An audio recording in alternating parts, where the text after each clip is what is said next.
Bonsoir à tous. Au sommaire de ce journal, les acteurs du secteur privé à l'école du programme d'action du gouvernement Acte 2. Ils ont massivement répondu présent à la séance de vulgarisation du PAG tenue ce mardi au Palais des Congrès de Cotonou par le ministre d'État chargé de la coordination de l'action gouvernementale. Il s'agissait pour les autorités d'informer davantage ces hommes et femmes sur les mesures en cours pour améliorer le secteur privé formel et même l'informel. Et pendant ce temps, les cérémonies de présentation de vœux se poursuivent dans les mairies. À Natitingou comme à Djidja, les conseils communaux se sont échangés les civilités. Occasion pour les maires de dresser le bilan de leurs activités de l'année écoulée pour jeter les bases d'une meilleure gouvernance au cours de cette nouvelle année 2022 qui vient de boucler son premier mois. Nous parlerons aussi dans ce journal de la chaire internationale de physique, mathématiques et applications SIPMA qui a été inaugurée ce mardi.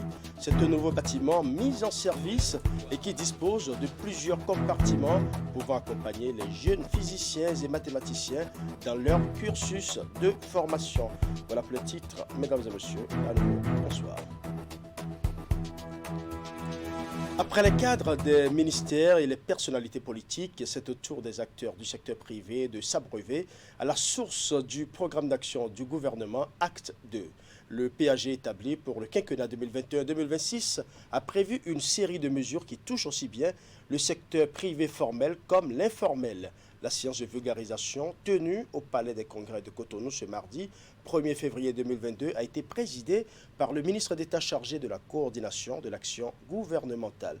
Voici le compte-rendu de Herman Parfait à Niambosso. À 10 heures passées de quelques minutes, ce mardi au Palais des Congrès de Cotonou, tout le gouvernement était au grand complet. Chacun des ministres pouvant être amené, comme c'est le cas lors des deux précédents rendez-vous, à faire des clarifications autour d'éventuels points d'ombre. La séance voulue par le gouvernement de la rupture vise à faciliter aux associations fêtières du secteur privé une appropriation du contenu du programme d'action établi sur la période 2021-2026.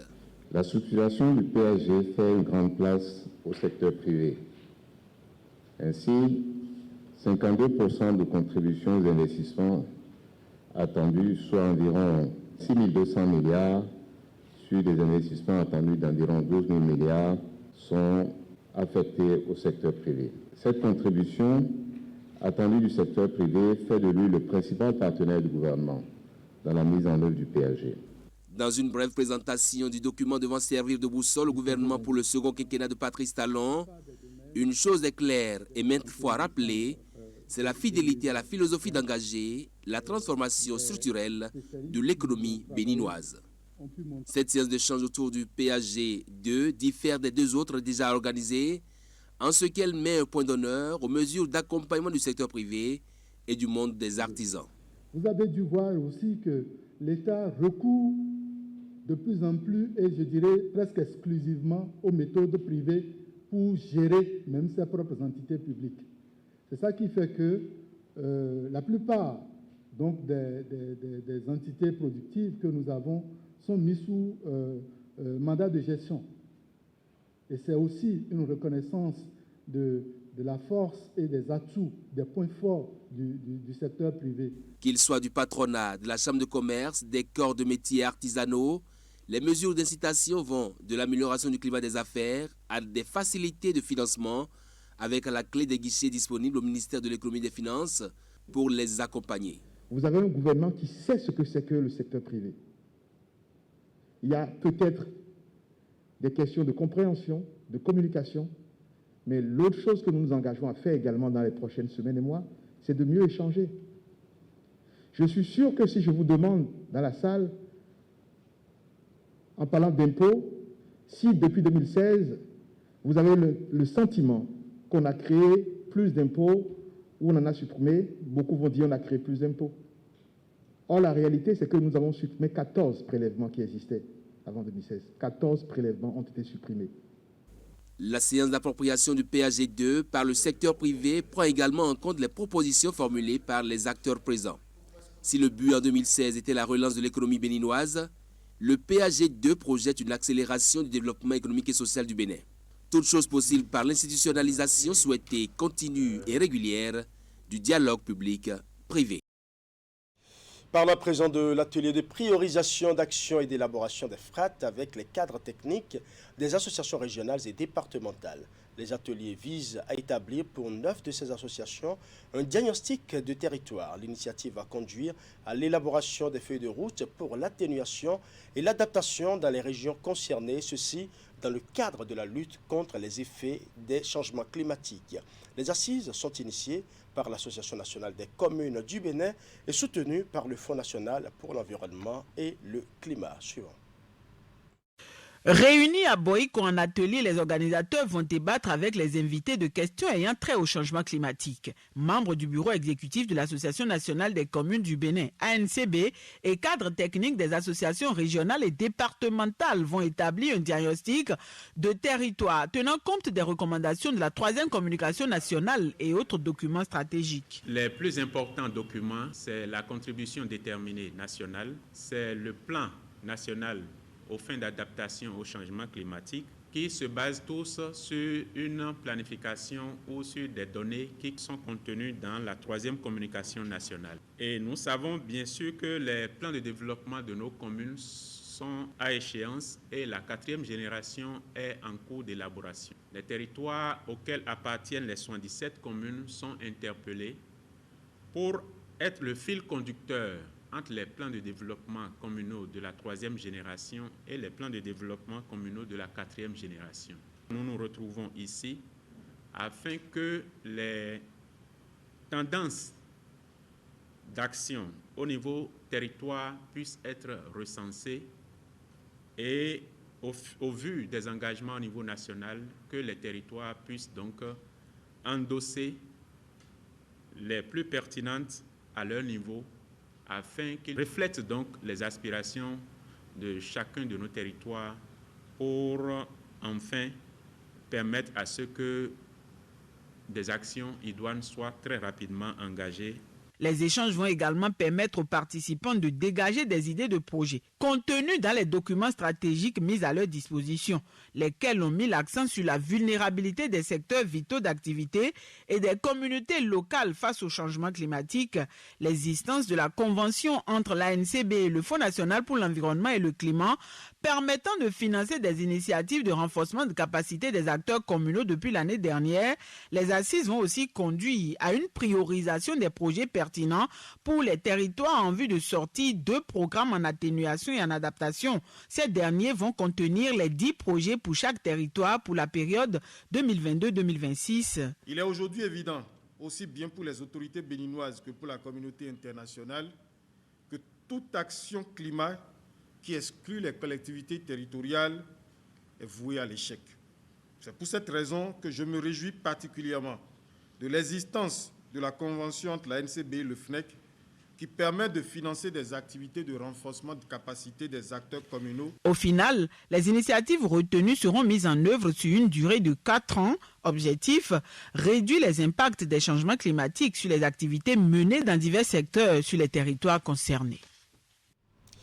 Les vœux de Nouvel An se poursuivent à divers niveaux et dans diverses régions et localités du Bénin. Le personnel de la mairie de Natitengo a sacrifié à la tradition ce vendredi. Ils ont présenté leurs bons vœux à la première autorité communale. Une cérémonie assez simple, mais qui a permis au maire de faire le point de quelques actions de son conseil communal aux populations. Voici le reportage de Régis Hippolyte à Gossou. C'est le 3e de type extraordinaire organisé par les responsables dans la marche du parti sur l'échiquier politique national de la rencontre de Dassa, militantes et militants du mouvement des élites engagées pour l'émancipation du Bénin. Moël Bénin sont repartis plus aguerris pour la cause. Ce congrès se tient à une période charnière où nous devons travailler sans relâche pour affronter les prochaines élections législatives de 2023. Je suis persuadé que tant que les jeunes et les femmes seront toujours debout, Moël Bénin continuera d'exister et d'investir les ménages dans tous les départements, les communes, les arrondissements les villages et quartiers de ville de notre pays, le Bénin. Venus des 24 circonscriptions électorales du pays, les congressistes ont d'abord été conviés à entériner les décisions du Conseil national du 24 juillet 2021. Ils ont procédé à la relecture des statuts et règlements de leur formation politique, mais avant, divers intervenants se sont succédés au pupitre, les uns pour encourager, les autres pour délivrer des messages de soutien. En observant de près la bonne organisation et la discipline que nous notons au sein de votre parti, vous avez la chance d'aller beaucoup plus loin. Que si vous continuez dans cette lancée, Moël Bénin risque un jour de devenir la moelle épinière de la démocratie et du développement. À Moël Bénin, le choix est clair, sans embâche. C'est l'action, c'est le concret. Croyez donc en vous-même et en tout ce que nous aurons choisi de faire ensemble pour relever les défis de demain, qui commencent d'abord par notre indéfectible soutien aux actions du gouvernement et à l'idéal prôné par le chef de l'État, pour ensuite muer en un engagement fort pour la cause Bénin. Moment d'échange et de réflexion, ce rendez-vous entre responsables et autres acteurs à la base de Moël Bénin leur a permis d'élaborer une feuille de route pour les législatives de 2023. Occasion de faire des projections pour un meilleur enracinement de la formation, mais aussi pour l'atteinte de résultats politiques probants et élogieux. Il a été présenté aux invités la version provisoire des tests du parti, traduit en 10 langues nationales.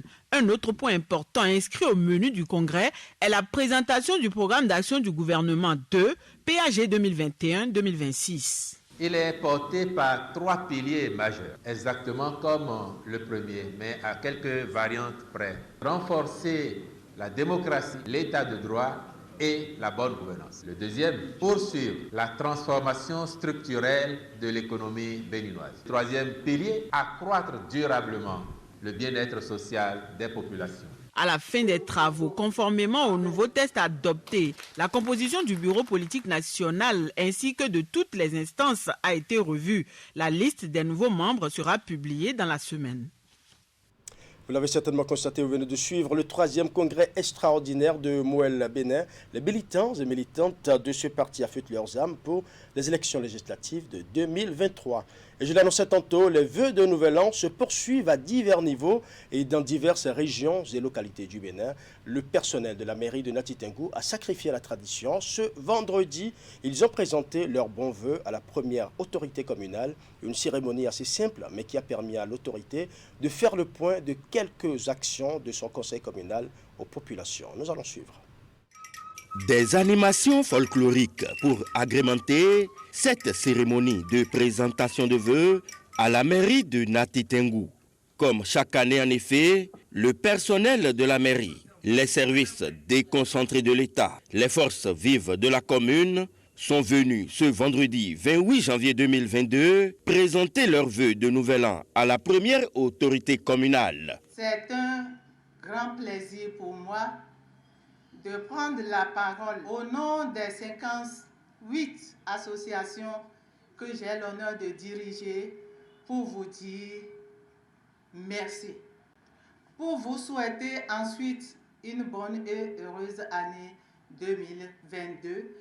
Ensemble, les OIC de la commune de Nati Tengou souhaitent les meilleurs vœux de paix, de santé, de cohésion, de développement durable aux maires et au conseil communal de Nati Tengou. Le conseil communal, dans son entièreté, vous exprime sa satisfaction pour la collaboration, le chemin parcouru et les pas posés ensemble avec vous depuis notre installation en juin 2020. Le conseil est en effet satisfait parce que l'ambiance qui caractérise nos échanges lors des tenues des sessions est dans l'ensemble toujours empreinte de convivialité, de fraternité, de respect mutuel et de consensus. Une cérémonie fort simple qui a connu la présence des chefs religieux, têtes couronnées, sages et notables de la cité de Nanto. La première autorité communale, tout en remerciant les uns et les autres pour leurs vœux, a à son tour souhaité que la collaboration déjà appréciée de tous soit meilleure en cette année 2022. Il a profité de l'occasion pour faire le point de quelques actions à ses administrés. En dépit des réformes structurelles modifiant profondément l'organigramme classique et traditionnel de la commune, l'administration a, au cours de l'année écoulée, offert sans coup férir l'ensemble des services publics relevant des domaines de compétences. Nous avons installé au centre des jeunes et loisirs de Nati Tengu un centre cyber communautaire. Il s'agit d'un cadre idéal orienté vers notre jeunesse pour renforcer sa capacité opérationnelle en outils informatiques. Je voudrais vous rassurer que l'espoir est permis avec les réformes structurelles annoncées dans la décentralisation, notamment avec la nouvelle loi sur le code de l'administration territoriale. Pour les chefs services déconcentrés invités à cette cérémonie, l'initiative est allouée. Vous avez entendu les discours qui ont été prononcés. Il y a tout dedans pour montrer que la mairie ne dort pas. Et nous, en tant que service déconcentré de l'État, nous avons une partition à jouer pour aider la commune dans son processus de développement. Moi, je pense qu'une cérémonie de présentation de vœux à la première autorité de la commune est importante parce que c'est l'occasion d'échanger sur ce que nous avons fait l'année antérieure et voir les perspectives, ce que la mairie nous propose pour l'année nouvelle qui commence. Le collectif des artisans de Nati Tengu a profité de cette cérémonie de présentation de vœux pour offrir un cadeau au maire de Nati Tengu. Après quoi, une petite collation. Présentation de vœux de Nouvel An toujours, cette fois-ci à Djidja. Il s'agit d'une cérémonie d'échange de civilité entre le maire de Djidja et les conseillers. La cérémonie coordonnée par la commission culture a permis aux élus de formuler leurs meilleurs vœux à l'autorité pour l'année 2022 qui vient de boucler son premier mois. C'est une rencontre qui a permis au conseil communal de faire le point des avancées enregistrées au cours de l'année 2021 et de faire des projections pour 2022. Suivant. Vivial, mais surtout solennelle, la cérémonie a connu la présence de tous les membres du conseil communal. Les conseillers de Djidja, tous bords politiques confondus, ont retenu cette fin de mois de janvier pour se réunir autour du maire. L'occasion est celle choisie par les élus pour échanger les vœux pour la nouvelle année et d'autre part témoigner de la reconnaissance au chef de l'équipe communale. D'abord, c'est une première dans l'histoire du conseil communal de Djidja qu'on fasse cette cérémonie-là de présentation de vœux. Le maire a été un peu secoué sur le plan sanitaire, donc on lui a présenté les vœux du Nouvel An pour lui souhaiter une santé robuste pour qu'il puisse rester à la tête de ce conseil communal-là pour le développement de Djidja. Le passé, c'est passé, on vient de démarrer une nouvelle année et que ce qui nous importe, c'est le développement. Le développement et rien que le développement. Que ce soit de Houto jusqu'à Seta, de Mbega jusqu'à Kobe, partout, nous allons penser au développement de nos populations. La rencontre a été coordonnée par la commission culture. Pour la circonstance, chaque membre du conseil a pris la parole. Les élus à tour de rôle ont exprimé leurs souhaits. En réponse aux différents vœux, le maire a invoqué sur l'ensemble du conseil la protection divine. Denis Glegbeto a ensuite mis l'accent sur la nécessité de s'unir pour travailler au développement de la commune. On a vu l'attachement que notre maire a envers ses conseillers et nous sommes prêts et engagés à travailler d'arrache-pied avec lui pour que le développement de Djidja puisse être une chose effective. Et j'ai senti en son discours qu'il a un discours de rassembleur. Et son programme d'action pour l'année 2022, nous avons senti effectivement qu'il n'a pas occulté le piège du gouvernement. D'ores et déjà, je me réjouis de votre engagement et je vous exhorte à travailler d'arrache-pied pour que ce que nous avons inscrit dans notre PDC soit effectivement réalisé. Nous avons de grands défis à relever au titre de l'année 2022 pour produire plus d'impact positif sur le quotidien de nos citoyens.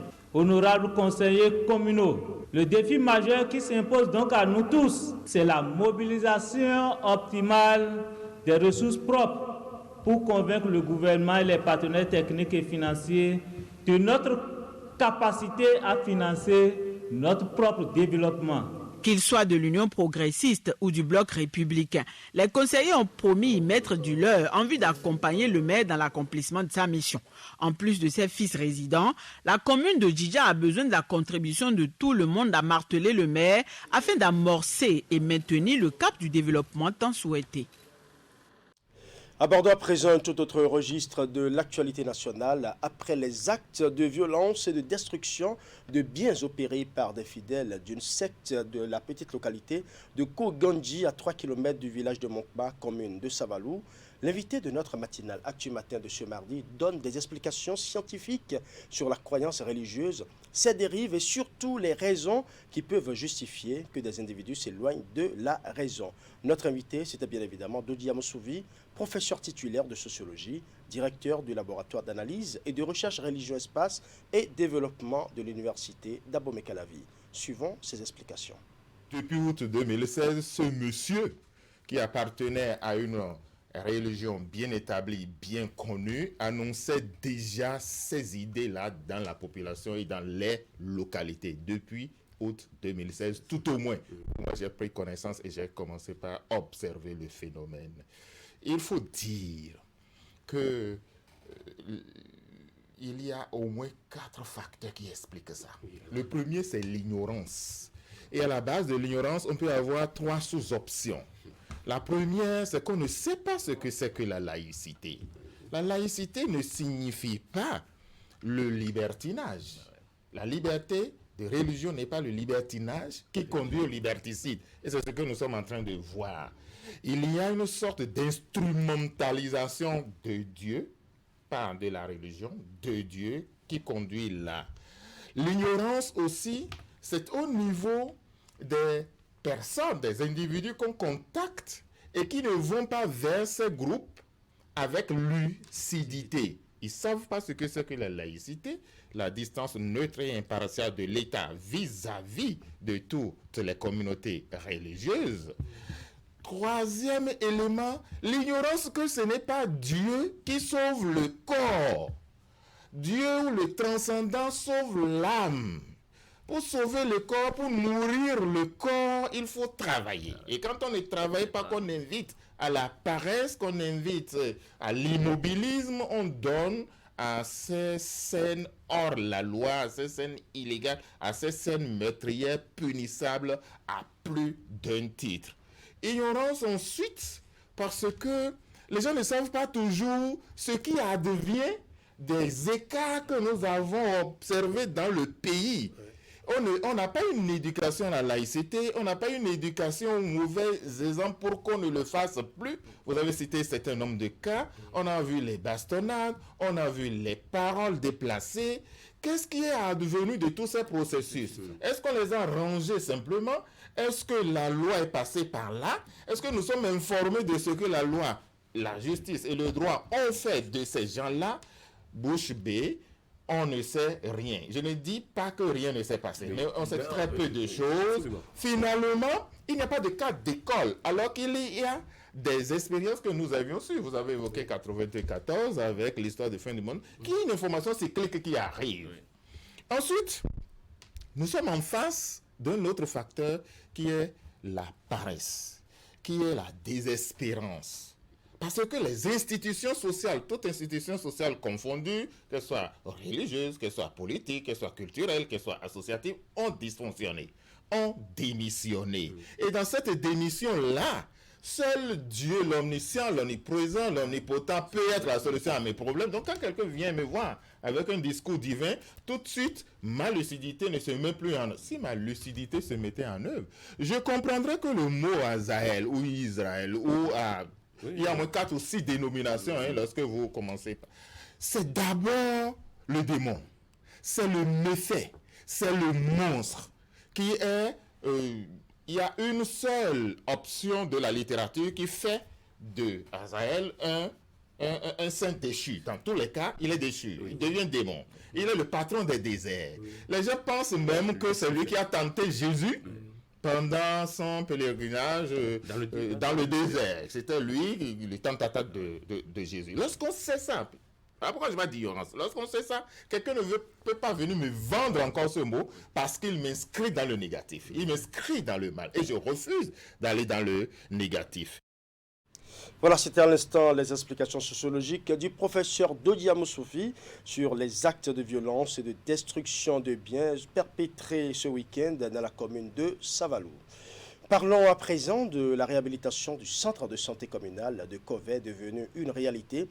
Les nouvelles constructions aux normes requises ont été mises à la disposition des bénéficiaires. Les différentes transformations opérées ont été financées par le conseil communal grâce au fonds d'appui au développement des communes FADEC. Imet Hélène Amousso pour plus de précisions. Autrefois en décrépitude, le centre de santé communal de Covey est remis à neuf. Les travaux effectués ont été assurés par l'exécutif de la ville.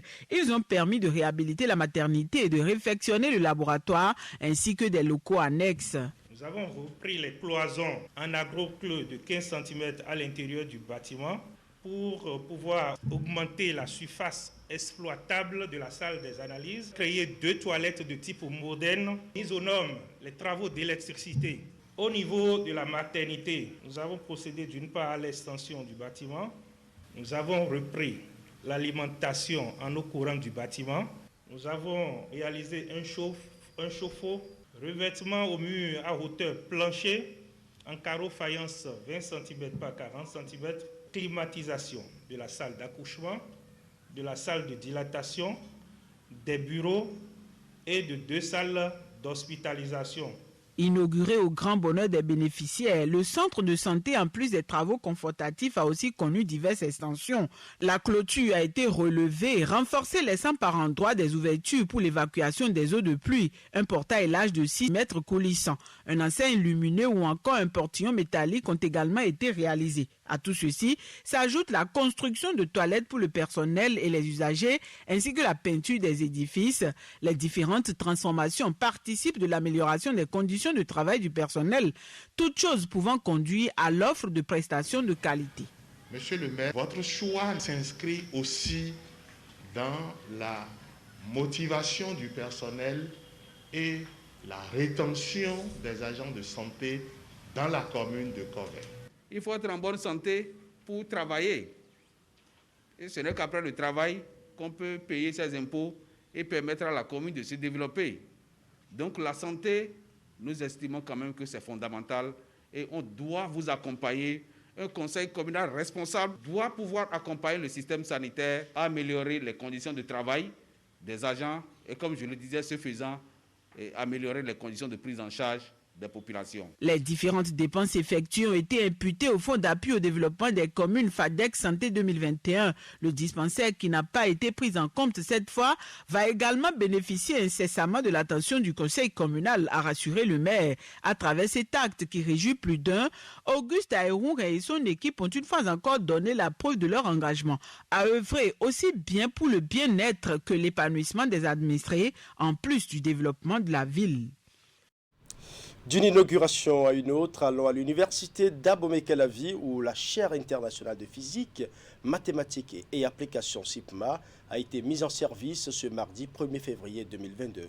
C'est un nouveau bâtiment qui dispose de plusieurs compartiments pouvant accompagner les jeunes physiciens et mathématiciens dans leur cursus de formation.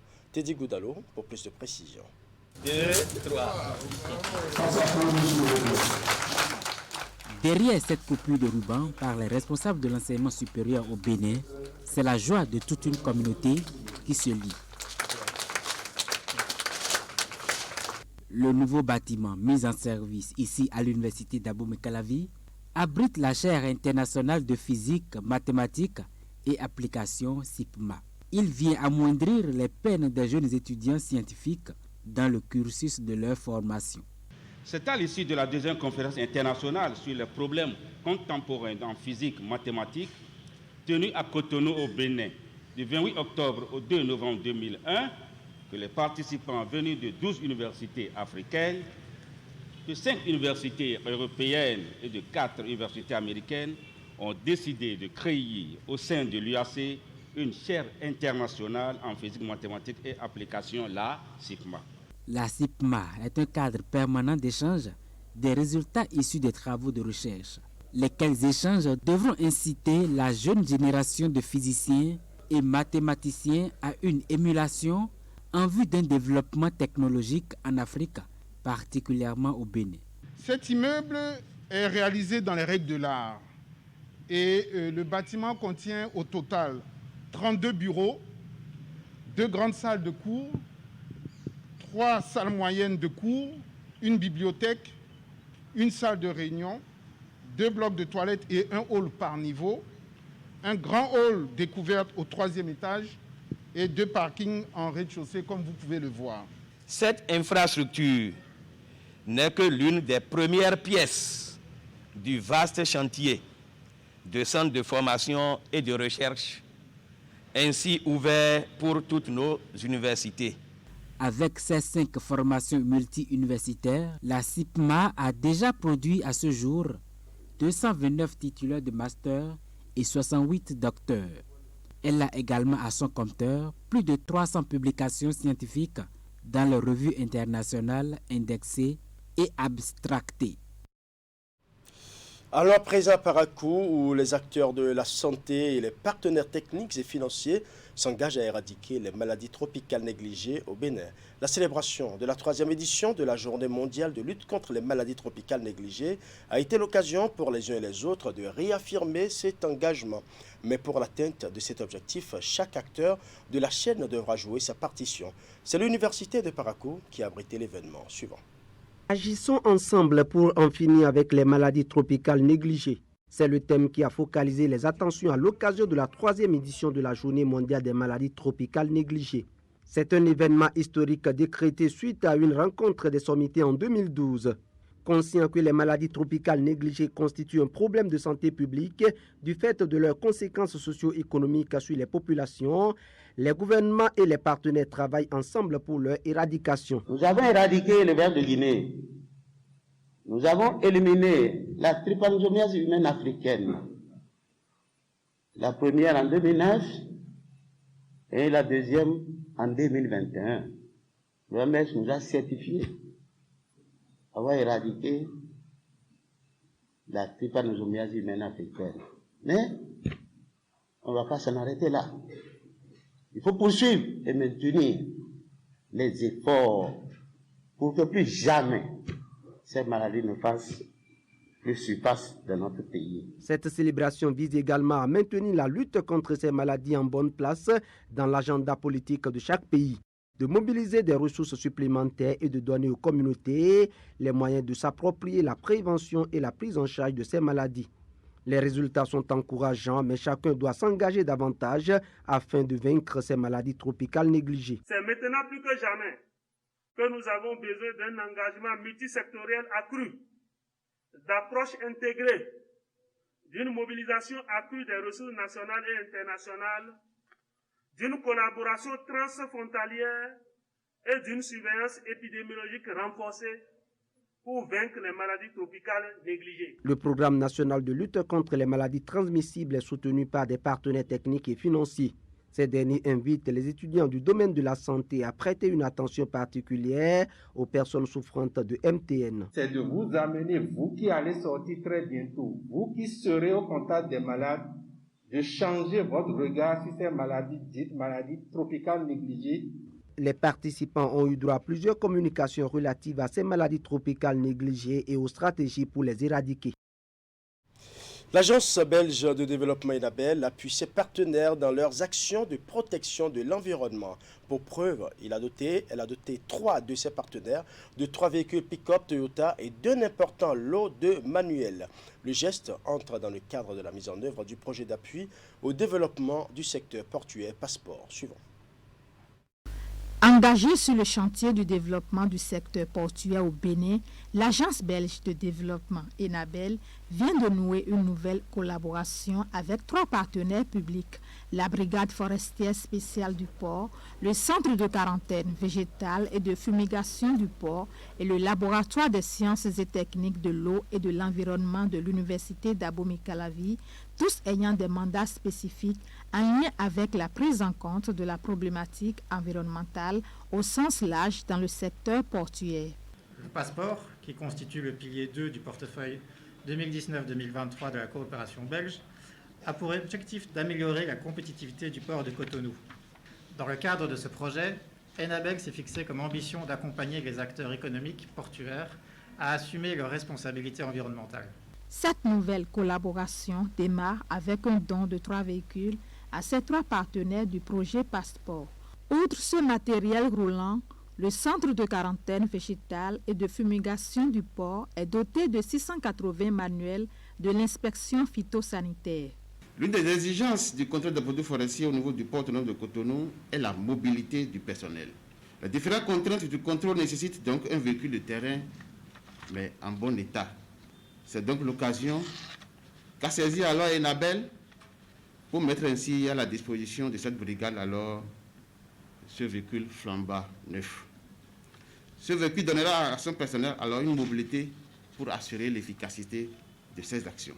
C'est donc avec une immense joie que nous recevons d'Enabel cet important lot de manuels et ce véhicule flambant neuf qui contribueront à coup sûr à l'amélioration des performances du service de la protection des végétaux et du contrôle phytosanitaire en général et du centre de quarantaine végétale et de fumigation en particulier. Le Passeport est l'un des programmes phares qu'exécute l'Agence belge de développement au Bénin. Dans le cadre de son nouveau programme de coopération bilatérale bénino-belge au titre de l'année 2019-2023, elle a décidé d'appuyer le Bénin dans le renforcement du positionnement concurrentiel du port de Cotonou en facilitant les investissements, en renforçant les compétences de différents acteurs et en travaillant sur l'aspect environnemental. Ce sera tout pour ce journal. Merci pour votre aimable attention. Bonne soirée à chacun et à tous.